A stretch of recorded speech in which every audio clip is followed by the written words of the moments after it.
Today I had an opportunity to meet Mr. Peace, and I had heard a lot of great things about him. And he came and spoke to our sixth grade, our seventh, and our eighth grade. And his message was incredibly moving. And it's a message that I know my students will not only think about today, but will also think about for many years to come. And that's what's so impressive about Mr. Peace is he speaks from his heart. He spoke sincerely about his own life experiences and his willingness to reach out and help others.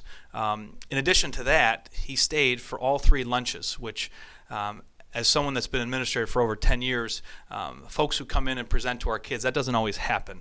And so that speaks to the character and to the efforts of Mr. Peace. And as I mentioned, I've been administrator for over 10 years, and I would place him right at the top as far as presenters who really speak from the heart and want what's best for kids. And I would highly recommend Mr. Peace.